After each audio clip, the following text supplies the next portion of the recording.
Welcome everyone to some gameplay on ICARUS. In fact, I think we'll do a whole mission here on the channel. This is just to buy me a little bit more time before I get back to the real content, which I am going to get back to. I feel like things are finally starting to let up a little bit in my job. I can see a little break in the storm coming. But for now, this is going to be like kind of an easy way of creating some content because it's pretty low. It's just drop and go. I don't have to... For the Rule the Waves thing, I'm trying to prepare all the forms for submitting new names and all that. And for Terra Invicta, that requires editing and quite a bit of overhead. I'm going to get to both of those, but maybe not tonight. Nonetheless, since I'm in the mood to play something, let's do something in the southern Arctic, because that has polar bears. And I actually feel like the balance... of all the biomes, the best balance is found in the forest. I like both the original tutorial forest area and also the Riverlands forest area. Both of those feel pretty well balanced. You know, if easy, at least pretty well balanced in terms of like enjoyment and the balance of enemies you face. I also feel like the southern Arctic, which has polar bears, is perfect too. The Lagos units put up a contract if you're looking for a payday. It's an open secret. The Terra Zone's full of failed terraforming warheads, if you can find them. And let's just say they're invested in that particular technology. Discreetly, if possible. Think you can take care of that? Anyway, I've actually kind of gotten into the whole story element of the game where they talk about various, backstory kind of stuff. They drop in little details and you kind of fill in the rest of the narrative about a bunch of, capitalistic organizations competing for the valuable resources on this planet. Anyway, there also is a kind of a progression to it. And in the first missions, you're just some nobody dropping on, and towards the end, as you get down the tech tree, at least on this planet, I haven't. There's two worlds, and I've only done the first one, the one where we're going to be dropping. So at least on that one, you start off and you're just a nobody drop in. They're like, hey, just try to survive, whatever. And then by the end, they're like, no, they specifically requested you for this mission to save their precious warheads. I mean, this is not one of the end game missions, but you get the kind of idea that there'd be missions like this at the end. That they at least, they don't have to say this. They could drop you on the planet as just anybody, but they specifically point out it as a part of the narrative that they wanted you. Anyway, now there are things I could take onto this mission with me. At least the mass dampeners with a suit would be very valuable.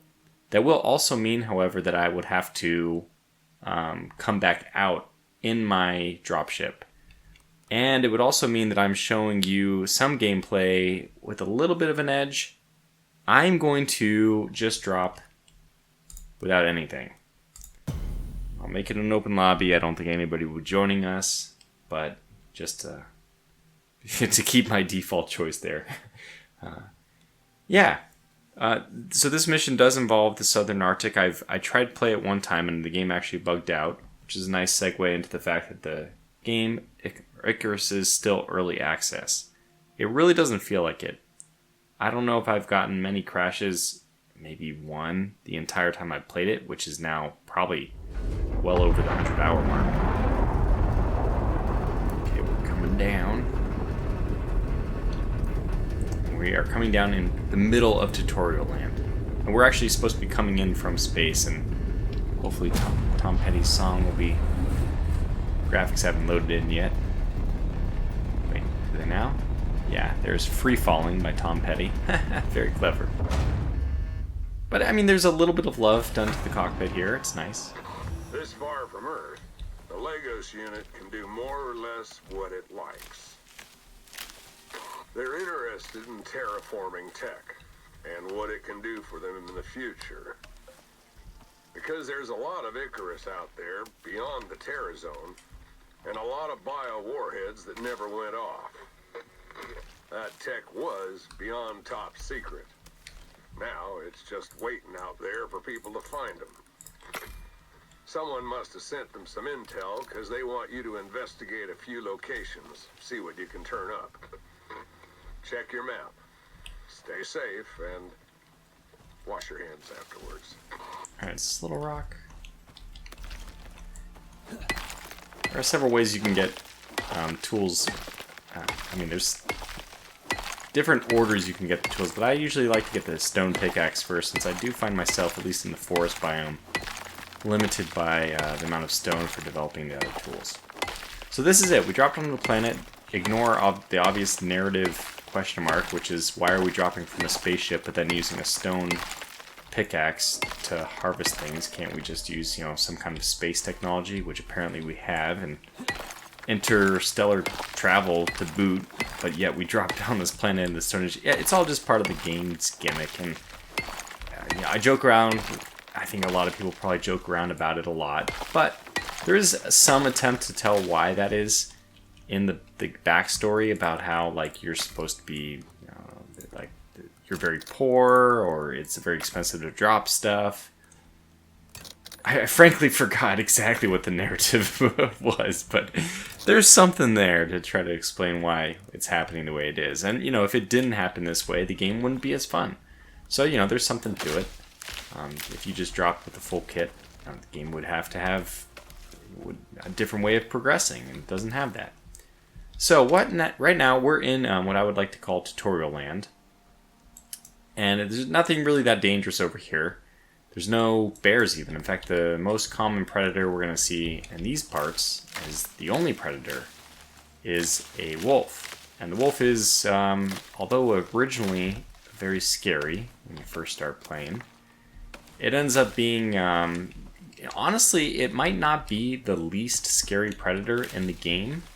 That actually might be the bear after you learn the little tricks of dancing around it. Because the bear is... can actually be avoided. The bear's attack, I should say, can be avoided. First thing I want to do is maybe figure out a place to make my home. Ultimately, this last one is going to be the most difficult, and the one we're going to have to build up for. So for that, I guess what we'd like to do is hit a few of the caves, which I'm already very intimately familiar with. But if you're not familiar with it and you decide you want to play this game too, there is a very nice map called ICARUS Intel, and you can just Google that. In fact, you can probably just Google ICARUS map and it'll come up with the same thing. And that shows all the locations of the caves and such. So you don't have to memorize them, and I don't think that... I didn't find that it was that big of a spoiler to know where the caves were. If you do feel like that would be a spoiler for you, then, you know, don't look that up, and you'll have the fun of exploring the landscape, and you're basically looking for little cutouts in the sides of the hillsides where you can actually enter into the caves. And if you're watching this video and you keep watching it, there will be some spoiler stuff. Like, yeah, there's bad stuff in that cave, but hopefully that's not going to scare you. I mean, hopefully that's not going to surprise you after you see it. First time I went into a cave and I saw what we will eventually see, it was terrifying. I thought that I wasn't going to be able to handle it. And that's actually a lot, the way things go a lot in this game. The first time I saw a bear, I died to it. And it gives you this nice progression feeling because wow, we got a storm already? Oh goodness. Yeah, it does. I think it does give you a nice progression feeling that now I look at a wolf and I laugh, I look at a bear and I laugh, and, you know, I look at the surprise inside a cave, which I still haven't spoiled yet, but will soon. And I also laugh. I mean, they're not difficult. And learning how to deal with them, I mean, I want to say this again, if you want to play this game completely blind, I'm going to show what I believe are, like, the optimal tactics for dealing with these things. Not intentionally, I'm not doing it as a tutorial, it's just, like, built into my gameplay nature at this point to play in a particular way, which is what I feel is the optimal way, right? Or as close to it as I can get. So that's going to involve, you know, playing...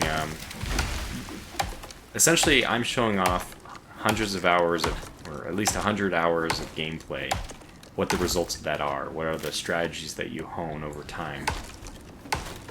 So yeah, it's been fun to get to the point where I am, I have to say, and I didn't start that way, obviously. So if you don't want to spoil any kind of progression yourself, you might consider not watching this video. I mean, I've never really been one to really demand people watch my video and all that, so this is also going to be one of those occasions where I even suggest you might not want to watch it. But I'm going to go ahead and jump into spoilers now, because we've just about exhausted the amount of times I want to talk about something without actually talking about it. Poor Bambi here. It's only because his or her mother abandoned him or her.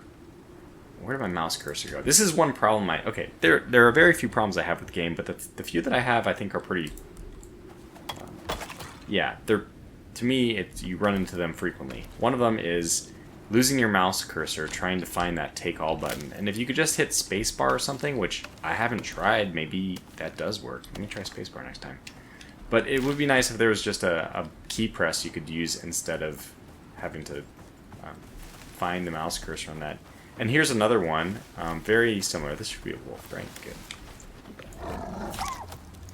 Down. What's this? Aluminum. Okay, that's something that we would never need extra of. At least I have never needed extra of. Another one is perfect timing. The repairing of any kind of items. So right now, in order to go down and repair this, I'm here, right? I have to hit tab. I have to right click and select repair. There's gotta be a faster, less clunky way to repair a broken item. Isn't it even easier in 7 Days to Die? Maybe that's just a misconception. I don't remember how it is in 7 Days to Die. Did they just right click on an item or something? I don't know. It just feels like it's a lot of work, and especially because in this game you often do want to repair an item. It'll break in the middle of combat, and having to do that tab, right click, left click, whole menu navigation thing is a real pain. Now, what am I trying to do here? Eventually I'm going to need to build a house, which, although this house will not survive, so up in the top right there's the weather. That's the 3-day forecast. We're in the green, which is, it's moving right to left, so the leftmost is what the current weather is, the rightmost is the full 3 days out. Yeah, I mean, this yellow is going to do damage, I think, to the wood that we're going to build. So if we want, we could just not build wood. We could ideally just go right to stone, and I've done that, typically. In fact, until a recent update, maybe about a month, 2 months ago now, stone used to be sufficient for everything, really. Stone never took weather damage, and it was still useful. I know that the downside, obviously, the devs would say, is that because stone was impervious to weather, there was no incentive to get concrete, which is the next step up after stone. But that's not entirely true, and I often built concrete because you need it if you're going to be going into the Arctic, which we will be doing in this mission. I'm really rambling on, and it's only been 13 minutes. I haven't started building a house at all. Maybe we will, because I don't have a water jug thing. Maybe we will be building closer to the water. This is probably not a bad spot. I feel so slow because I don't have my speed-enhancing drugs, which are, what it actually is the little inserts into your suit. So I think that this is going to be one. That's another cave. Cave. There's one over here. One down here. And this is a big one.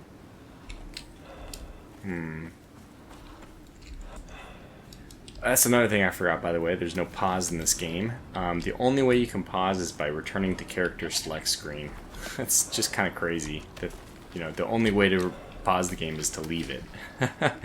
So obviously the game is built with multiplayer in mind, but it would be really nice if there was a single player button just to toggle that off. And I'm surprised that, okay, it's still early access, so there's still time to do it, but I'm surprised that nobody has that.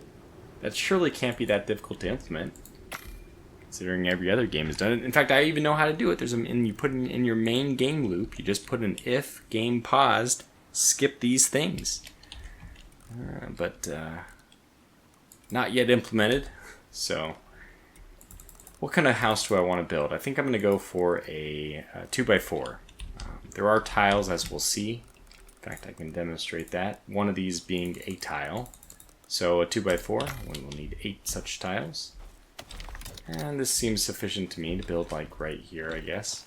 The challenge is trying to build in the right spot so that you get the right balance of height and not being too low, not being too high. So maybe one right here. Get rid of this. Let's go 1, 2. And then we'll go this way. We'll see how far we can get. Okay, that's 2. Let's see how far we on, towards land we can get before we really feel like the pillars are getting too low in the ground. Probably it's not going to be a problem at all. Okay, so we're up to, this is now a 3x2. We only need 1 more then. And that means we just get 3 more. It looks like these can go right here. Mr. Wolf. And Mr. Wolf is dead. Yeah, so I mean, obviously you can see that wolves, while originally a threat, and they may even kill you if you panic like I did when I first started playing the game. That's exciting, by the way. It's nice to have a predator, which is immediately a threat. But the sense of progression, the progression available in this game is, I mean, it's what has really kept me going.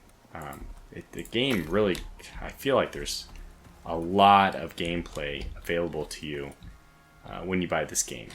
There's a lot in there for you to advance and get better, and I don't know, it's great. Okay, good. So we have our full pillar framework. I, by the way, don't think at all that all these pillars are necessary. It's just the way I do it. But I think that only 4 pillars would be sufficient to stand up this entire house. I don't even know. I'm pretty sure you need 4, but maybe you only need 2 at the diagonals. I don't know. And there is this green thing, which you probably saw there, highlight, to indicate to you, if the structure integrity is going to going to be like held up, or if it's going to fall apart if you place the next piece. This is very Valheim-like. So it lets you know if you're good to go on the next one or not. And that's always nice, so that you don't have to count if you're 5 away from the edge or whatever, or, whatever it is. For wood, I think it's 4. You're allowed to go 4 tiles from the last solid point. I'm not actually even exactly sure how it works. And ICARUS, if it suffers from anything, it does suffer from several other things I already started to mention, but it definitely also suffers from the lack of generally available knowledge. I don't understand how it works even. Is this game like super not popular? Presumably it is not popular because there is like not really a well put together wiki on this. Very surprising to me, because it seems like the kind of game that would appeal. Oh my gosh, it would appeal to a lot of people, and people would, I don't know, make a wiki about it like they've done about anything else, everything else, for crying out loud. If there's wikis on like much less or more obscure games, I should say, more obscure games, that have much better wikis, and obviously somebody put the time in for that. Not this one somehow. Yeah, I'm just cutting down a little bit more wood to explain what I'm doing here, because we're going to need 2 more walls, and then we're going to need 8 more floors also act as roofs. So 2 of these, and that should be all the walls we need. Now you can do different things with walls. In fact, I'll just put here for fun a nice little bay window looking out on the lake. That seems fun. But I typically these days follow the pattern of not having any walls. I mean, any windows, just walls, because it's a little easier to deal with, actually. The wildlife and just protection, and more importantly, and most important of all, actually, is the fact that, good, we can get up. If your things are by too many windows and doors, even though they are indoors, they will count as unsheltered. And an item which is not sheltered will take damage from the storm, which means that if I have an item right here, let's say I had a window right at this wall point, and I had a window at this wall point. With the door here, I'm pretty sure that would mean any items in this square will count as unsheltered, which means despite being grooved, they will take damage from weather. And that means if you have an item here, that even an important item, looks like I'm going to need water and food and oxygen very soon. But if you did have something valuable in this corner, it would be destroyed during the storm. And that seems just like a fair thing. Like, Tortuga shouldn't complain about that. And I'm not complaining about that. It's just, if it were done sensibly, I wouldn't complain about it. Or done consistently is a better word. But there are times where you can see on the right-hand side around here, it says, like, no house. Shelter is done with a beige or brown or red or orange, whatever. A rustic brown, orange color. Gonna spend 10 minutes of this video just debating the color. Yeah, so the problem is it's not consistent. And I mean not consistent from the perspective that without moving anything, you will at various times find that something may be counted as sheltered, and then a few moments later, unsheltered.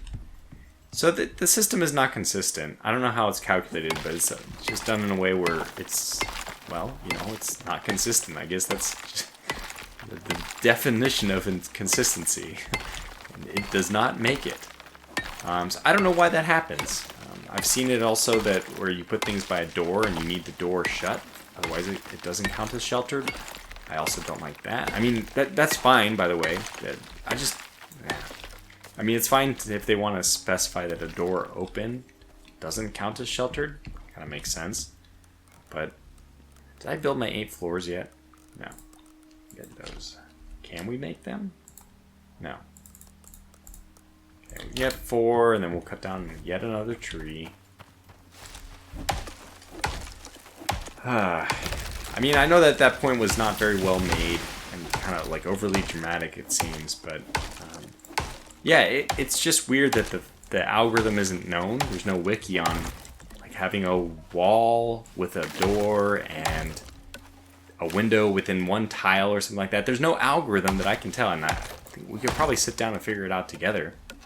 But somebody should have done that work for me, or let the developers tell us what exactly it is. Because especially when it's a little finicky, that's really when you want to know what it's supposed to be so that you know if it's working correctly. And the suspicion with an early access game might be that, it's just not working correctly. It's really easy to say that, to expect that sometimes, or to blame that at least, even when it's not true, but we don't know. Because, again, they don't tell us. Nobody tells us. So it's green, and it looks like it might be red, but it's not red. And I think that you can go, when it's red, it's orange, it's fine. But if the next one was actually red, that means putting it down would crumble. In fact, I think that, I thought it actually, if you saw red, it might even mean the one that you're going to place it on might be falling apart. Okay, now this is actually in the wrong spot. But just for a second here, let me leave it up, because I want to get a fireplace. I'm going to craft that first. I'm going to put the fireplace where this one is, because with the bay windows, by the way, wolf, I want to kill it. Because there is something I'm going for here, which is a bone knife. And it looks like I already had enough to do it. Whoops. Another thing we're going to want pretty soon is enough leather to build an oxygen tank, because the only way we can get oxygen right now is by... perfect timing. We'll destroy you just in time, because I got a bone knife instead, which is much, much better. In fact, as soon as you get bone knives, I would recommend you just destroy all of your stone knives. But you might also want to carry 2 bone knives with you. Because if one breaks in combat, that whole like clunky way of repairing. I have been able to repair a knife in the middle of a bear fight and kill the bear successfully. So it's not impossible to do. It's just, I mean, why make your life difficult? Just carry another one, and then you can just switch to the other one instead of having to do what felt like a heroic deed in the moment. If I'm honest about it, it did feel pretty good to manage to get that in there. So, joust the bear, and then at the same time also, so we need this, more oxygen. Oh, but I also need leather, so we're really in a pickle here. I mean, I also need a longbow. So we need a wolf. Or a deer which I can kill, and I don't think I can just kill them that easily. They run away. Surprise, surprise. So we're looking for a wolf because those guys don't run away. Or a rabbit, which can't run away fast enough. But we're definitely in need of leather. And I could craft a short bow, which does not require leather. I'm just a very stubborn individual, and I haven't crafted a short bow in probably 50 hours of gameplay. Because I just don't want to do it when I know I can just get the longbow if I have enough leather. And normally I can kill enough wolves or something that I can get enough leather. In fact, being in tutorial land here is actually a negative because there's not enough predators. There's too much prey that'll actually run away from me, whereas the predators I could actually just go challenge to a knife fight, win, and get a lot of leather from it. But that should have been enough for us to at least get a longbow. We'll also need some bone arrows to craft with that, but I think that we should be able to do both of those things. Yeah, we have enough leather. It looks like we actually could have gotten an oxygen bladder, and now we're going to get further away from an oxygen bladder in a moment by crafting a few more of these guys. Let's just start with 5 because I am pretty low on leather. Put that there. And now with the longbow, we're basically the greatest hunter known to man. We are impossible to stop. We're a killing machine. It's kind of ridiculous how that hit, which I think if you go back and look at the video, it probably shouldn't have. And that's kind of how this game works. I think it's meant for, maybe it's meant for consoles and they have a bit of an aimbot working in your favor. You can definitely miss, oh, wow, look at this. You can definitely miss and it still counts as a hit. Now, I'm sorry, Bambi, for the second time. For the second time this video, you just have to die. Because you're orphaned anyway. I'm really just putting you out of your misery. You're just going to wander around and get killed by a wolf. Which won't actually happen in the game, by the way. Another weird thing that I wish that, I hope, not wish super strong, but I do kind of hope that they eventually fix is that right now there's almost no interaction between wildlife. Like, deer will walk right by bears, and then the bears will see you and charge you from like hundreds of feet off. So there's definitely something that feels a little bit inconsistent about all that. We also need an oxide dissolver. And now we should be set to not die. We should also put some firewood in here and make some meat so that we don't die of starvation. Food is very easy to come by the way. I already have these berries, which I typically like to put in slot 0. Okay, so now we have these two things, which is going to make our lives a lot easier. It's going to prolong our life from death within minutes to less, death within, or death longer than that. Pop this down, pop that in, and oh yeah, we need some sulfur before I get that going. Is that a rabbit stuck in my house? No, it went around in the water. Well, clever. Clever girl. I should probably take my own advice and get another bone knife, but I'm not going to because I feel like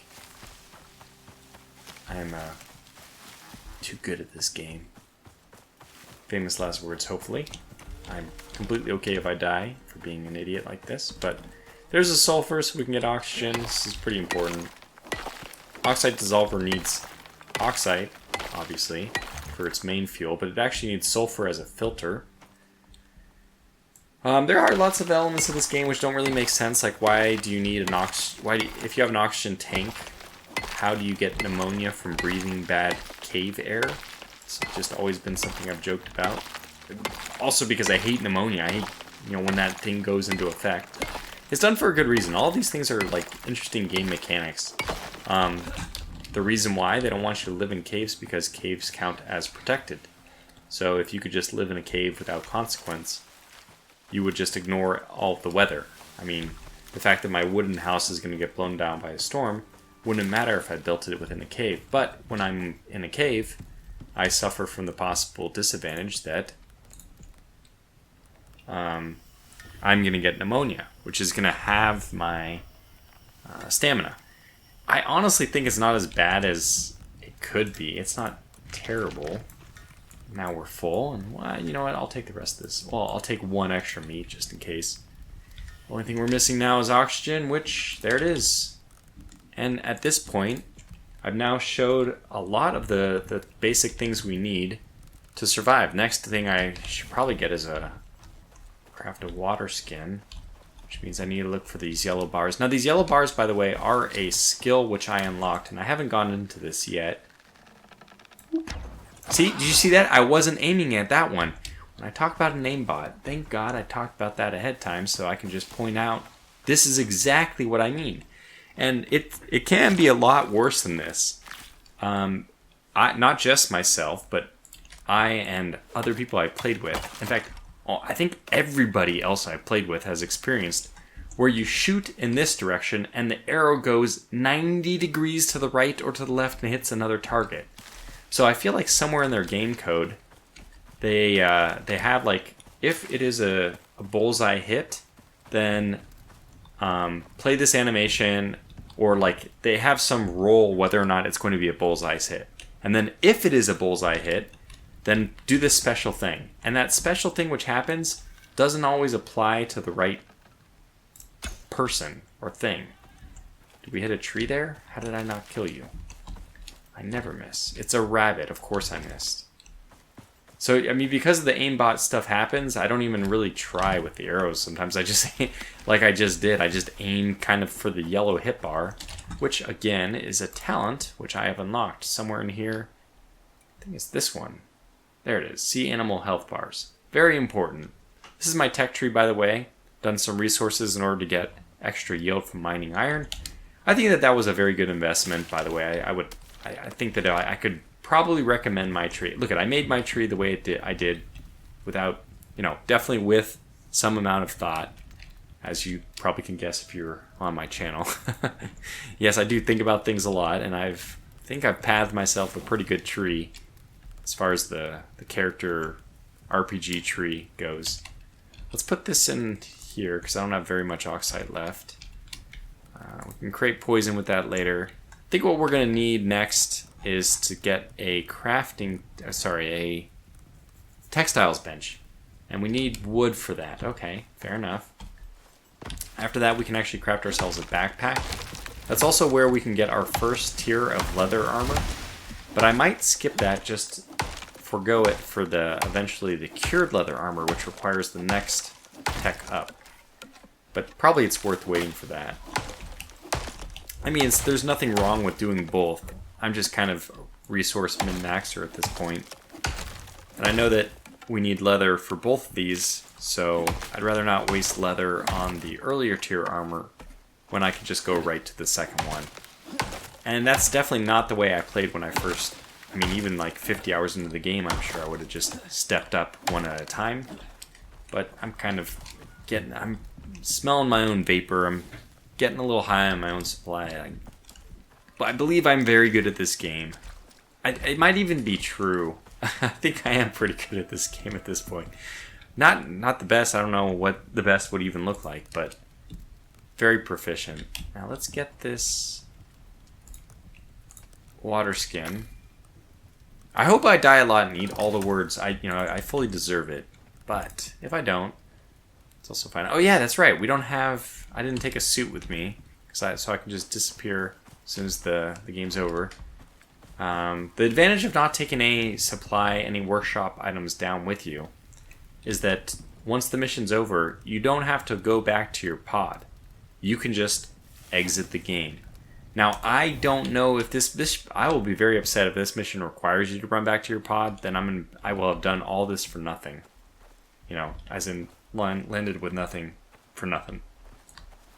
Which isn't exactly true because you've been given a chance to see what it's like to land with nothing, to completely pull yourself up by your own bootstraps. Okay, so what's the next step? I think it is to go into a cave after we have enough stone for a stone furnace, and we can start getting iron and such. We need iron before we can even do stone buildings, but now with the weather system the way it is, again, stone buildings are not enough, we'll take weather damage. And I started to talk about this, how in the Arctic you need concrete, and that was always, in my opinion, that was always like a good reason why stone wasn't the ultimate. That you could make your little house in the forest out of stone, but ultimately if you wanted to survive in the Arctic, you would make a concrete building to go with you. I always thought that was like still the way that it would work. But no, they changed it in a recent weather update, that now stone does take some damage from some of the worst storms. And I think of the ones in the top right now, there's, I think the middle one of the two, you can see it's a slightly bigger and it's got like a more jagged curls on it, spiral on it, and the other two are a little smoother and smaller. The two of them have 3 sides and one of them has 4 sides. The 4-side one will probably do damage to our stone house, and both of them are going to do damage to a wood house. Why am I getting stone right now, by the way? I'm just making sure we have enough stone for stone furnace. Oh my gosh, what are you doing? Actually hit him. I do need, I forgot, a little leather for... Ah, get back here. You are just the luckiest rabbit. Well, not so lucky. As on Earth, a survivor, but not today. They do have some nice little lines. One of my favorite is when you kill a buffalo, it says, the only subtext is, no longer roaming.